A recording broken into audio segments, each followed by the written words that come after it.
Јазикот, поточно говорот, се едни од најзначајните специфични одредби на човекот кои што го разликуваат истиот од другите суштества, односно жители на планетата. Затоа денеска ќе зборуваме колку е важен правилниот говор во правилниот раст и развој на децата, кога да го детектираме проблемот во говорот, односно пречките кои што се појавуваат во говорот кај децата.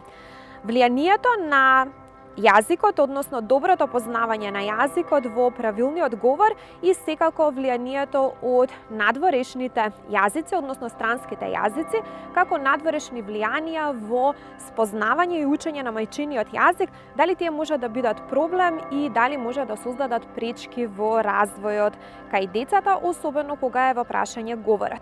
За овие, но и за многу други прашања во денешната емисија Мој збор ќе продискутирам со Ана Петреска, дипломиран логопед, и со Софија Петковска, педагог и автор на книги. Темата на денешната емисија е значењето на правилниот развој на говорот за целокупниот когнитивен развој кај децата.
Најнапред благодарам за поканата во вашата емисија. Драго ми е што на некој начин можеби ќе можам да успеам да ги доловам најважните сегменти од развојот на говорот за децата и да допрам до родителите за оние клучни прашања кои што ги интересираат, а да не биде она со стручни терминологии. Искрено да бидам, значи, во педагогијата ние немаме дефиниција, строга дефиниција за тоа што представува правилен говор. Поделени се, значи има правилен говор и неправилен говор, и ние сметаме дека под правилен говор се подразбира детето да знае синтакса, значи граматиката да му биде усовршена, и семантика, значи добро да го познава значењето на зборовите, за да може, нели, да комуницира, бидејќи знаеме што представува говорот. Говорот е средство за комуникација. И сега, ако детето има проблеми во комуникацијата, ние нема да можеме да комуницираме со него и тука веќе ќе има проблем, пречка. Но постручно, кога станува збор за терминологии и така натаму во поглед, нели, на ова, сметам дека треба да се прашаат дефектолозите, невролозите, исто така, бидејќи, нели, центарот на мозокот, сите тие движења кои што ги прави детето се исто така поврзани со говорот, значи не треба да се издвојат и тие, и секако логопедите. Логопедите се најстручни, нели, во оваа област. Сега, кога станува збор за неправилен говор, ние мислиме дека тоа е говор кој што доцни, исто така и оние аномалии, пелтечење и така натаму, а тоа доцнење во говорот ние го нарекуваме доцни расцутување. Тоа е оно интересно да се каже тука. Така, значи, под концептот за правилен говор се подразбира една правилна и чиста артикулација на сите гласови, како и правилно реченично поврзување во смисла на правилно користење на предлози, прилози, сврзници, како и правилно, коректно читање, пишување, исто способноста за раскажување и прераскажување. Значи, тоа е она што подразбираме дека детето има правилен говорно-јазичен развој. Е сега, она што е најважно во раната детска возраст, помеѓу 2 и 3 години, кога детето го гради говорот, треба да има една активна, функционална комуникација, значи родителите не треба да се оптеретуваат со тоа дали детето има 20, 30 или 50 зборови. Битно е таа комуникација да е функционална и активна, затоа што тоа ни е знак дека детето ќе ја надоградува таа иста комуникација со тек на времето и ќе се развива онака како што треба. Знак кога треба да се побара логопедска и дефектолошка помош е ако види родителот дека детето има веќе 2, 2,5 па и 3 години, а фондот на зборови е многу мал. Исто така кога детето се користи со гест, кога нешто сака да ви побара, да ви каже, да ви покаже, значи тоа се веќе знаци дека говорот доцне и треба да се побара помош од дефектолог и логопед. Баш во предучилишната возраст е многу важно да се вежба говорот, за да нема понатаму пречки во училишната возраст. Како што велат сите педагози, пред се Марија Монтесори кажува дека детето е како сунгер во тој период. Тоа е она абсорбирачки дух има самото дете. Се што впива од околината, од тоа со кого се дружи, какви се неговите родители, како се пристапува кон него и така натаму. Значи, многу е важно во тој период правилно да се разговара и да се комуницира со самото дете. Сега, доколку се пројави проблем и тоа не било возможно да се воспостави добра комуникација, тука наставникот заедно со помош на педагозите настапуваат на терен. Што прават? Секој наставник треба да си има свој портфолио за детето и индивидуален пристап да има кон него, значи да го види, да го проучи и да види што кај тоа дете е потребно, што не е потребно, и на тој начин ако види дека има некој проблем со говорот, да го пренасочи на некое стручно лице. Но пред да се пренасочи, сега не знам како ќе ме сватат можеби останатите, јас и како родител сметам дека на самото дете треба да му се даде можност да напредува самостојно, затоа што можеби ќе има некои задоцнување во говорот, но треба да се почека пред да се побара стручно мислење. Сепак да се разговара со родителите и да се најде некое друго решение, да кажам, пред да се оди на стручно лице. Како, например, ако детето недоволно чита книги, родителот да се стимулира заедно со детето да читаат повеќе книги. Или пак самиот родител да му чита повеќе книги на детето. Потоа да вежбаат некои разни игри, вежби на кои што ќе кажува зборови со сите тие гласови кои што се проблем за говорот на детето и така натаму. Така да мислам дека од тој аспект може да му помогне еден педагог на самото дете. Дислексијата, отежнатото читање и дисграфијата секако дека се состојби од говорната патологија, односно проблеми во говорно-јазичната комуникација, меѓутоа дислексијата подразбира една зачувана интелигенција, нормален вид, нормален слух, значи тука не е засегнат когнитивниот развој и тука дислексијата најчесто се забележи, дисграфијата нормално се забележува кога детето веќе ќе почне со своето образование во прво или второ оделение и тука и дефектолозите се вклучуваат со нивните вежби за графомоторика и правилно и флуентно читање, ако тоа е еден долг процес што бара двострана упорност за да се надмине и да се подобри. Можеби дислексијата не може сосема да се надмине, меѓутоа да се подобри вештината на читање и пишување. Па, реално, да. Значи, живееме во општество во кое што навистина стигмата е популарна, да кажам. Затоа што не само кај нас, значи тоа се случува и во странство, и во странските земји, но кај нас најмногу.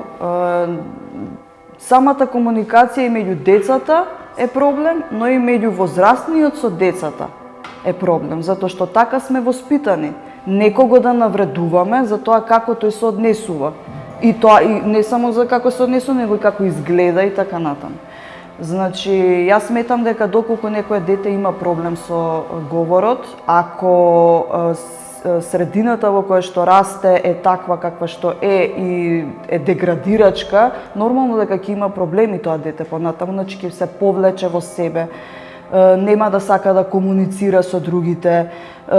Тоа уште поголем проблем ќе биде кон него, затоа што нема да биде отворено за комуникација, многу потешко ќе им биде и на самите логопеди да работат со тоа дете. Но ако средината е стимулативна, ако е подкрепувачка, ако детето расте во љубов, ако детето расте во радост, ако децата околу него го прифаќаат како такво и не го деградираат, јас мислам дека нема да има проблем. Значи се зависи од тоа во каква средина детето расте, живее и твори.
Нормално дека когнитивниот развој и говорно-јазичниот развој се тесно поврзани и имаме состојби кои што се засегнат когнитивниот развој и всушност говорот тука страда како последица, меѓутоа и не мора да значи.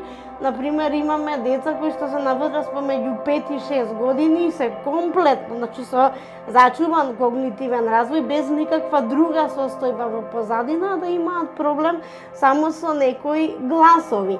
И обично децата кои што имаат други некои состојби кои го засегаат когнитивниот развој, тие помошта од дефектолог и логопед ја бараат многу порано, помеѓу втората и третата година и се следени и од развојните педиатри, од детските невролози, додека децата со зачуван когнитивен развој помошта од логопед најчесто ја бараат некаде помеѓу 5-та и 6-та година, кога е потребно да биде говорот јасен и правилен, односно само кога се неколку гласови во прашање. Тоа е таа разлика, инаку секако дека е поврзан и когнитивниот и вербалниот говорно-јазичниот развој.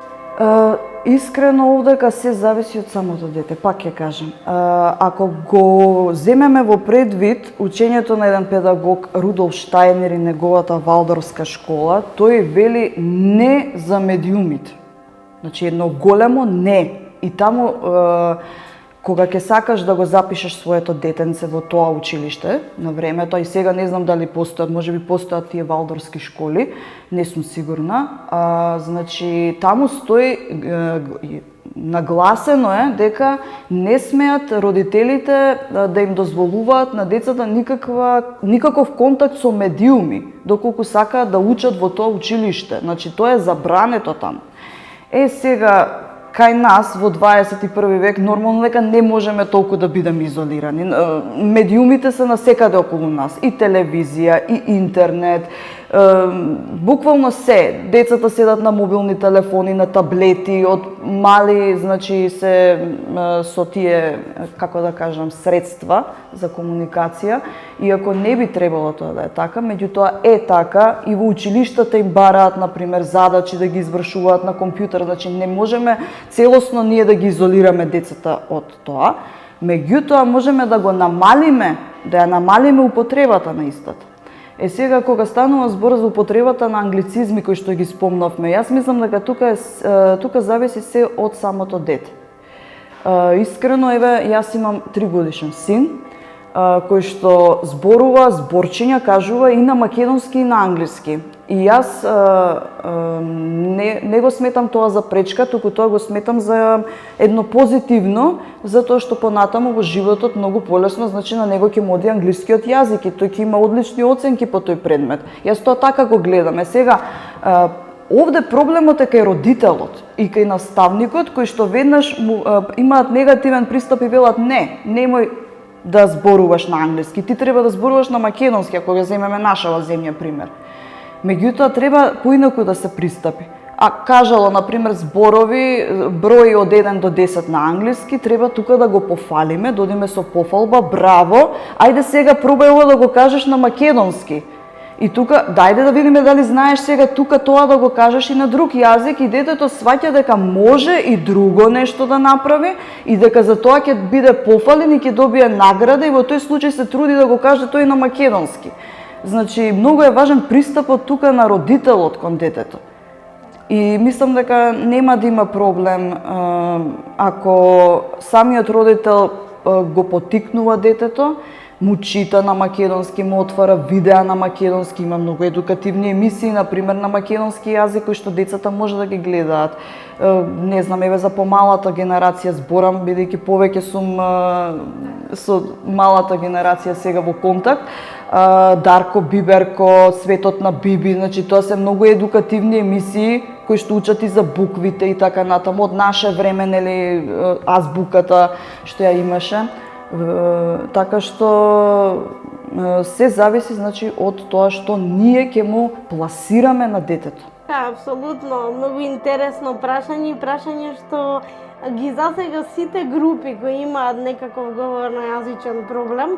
Знаете, говорно-јазичните отстапувања сами по себе се многу забележливи, лесно забележливи, затоа што детето уште кога ќе почне да комуницира ќе се забележи и може да се соочи со намерни, ненамерни, неубави коментари и обично кај децата тоа предизвикува едно социјално повлекување, детето да избегнува ситуации кои бараат зборување, некогаш тоа е дури самото одење во градинка, да настапи на приредба, на представа, или пак имаме и втора група каде што тие коментари будат и гнев, револт, зашто тие така ми велат, кои се тие другачиња, што сум јас полош од нив, што се па тие подобри од мене и така натаму.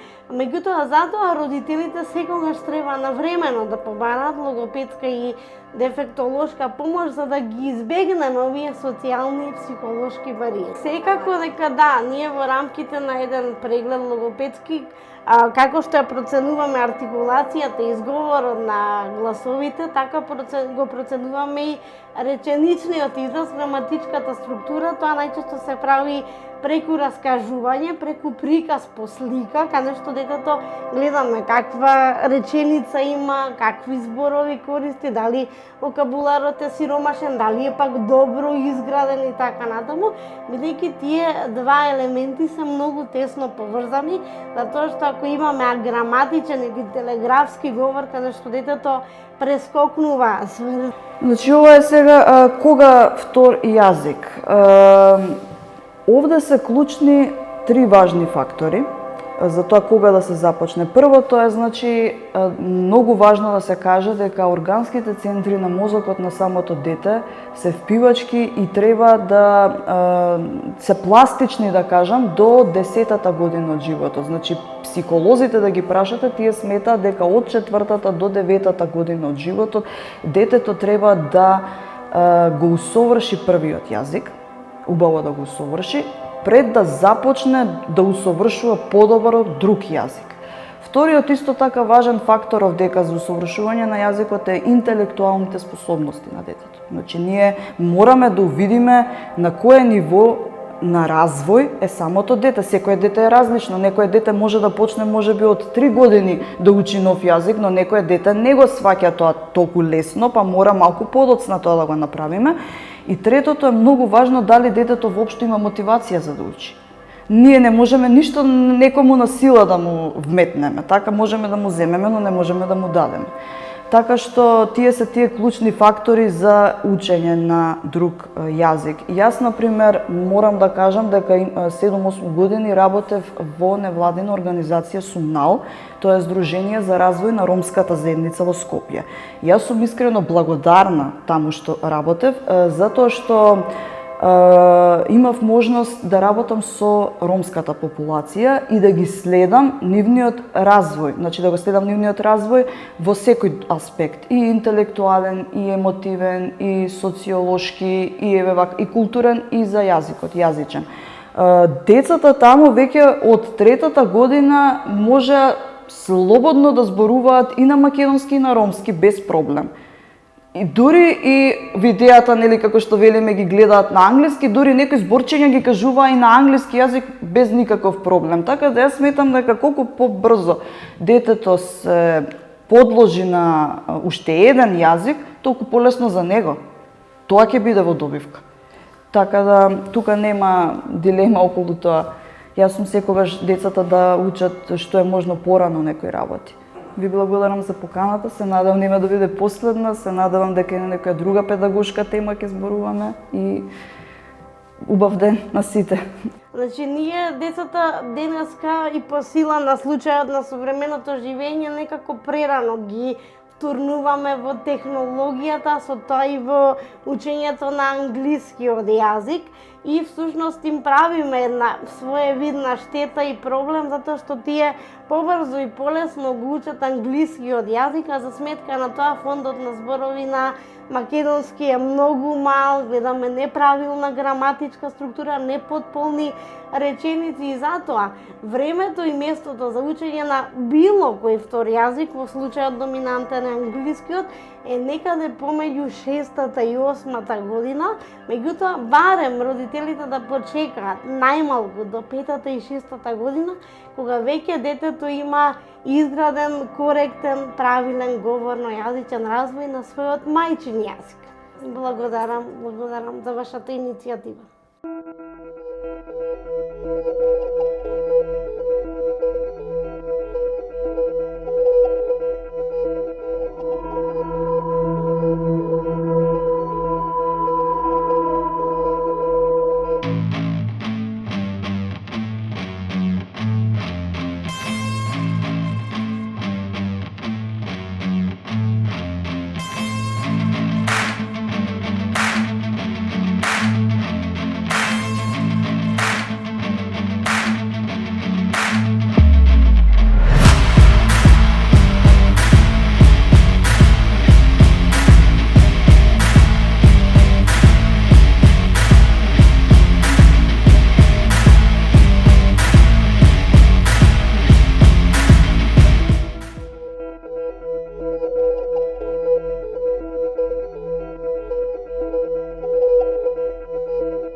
Од разговорот со моите две денешни соговорнички, со Ана Петреска, дипломиран логопед, и со Софија Петковска, автор на книги и педагог, дознавме дека најраната возраст во која што може да се детектираат пречки во развојот на говорот кај децата е 5 до 6 години, односно доколку детенцето на 6 години веќе пројавува пречки во говорот, односно не може да ги изговара добро сите гласови, време е да посетите логопед и да побарате помош од стручните лица.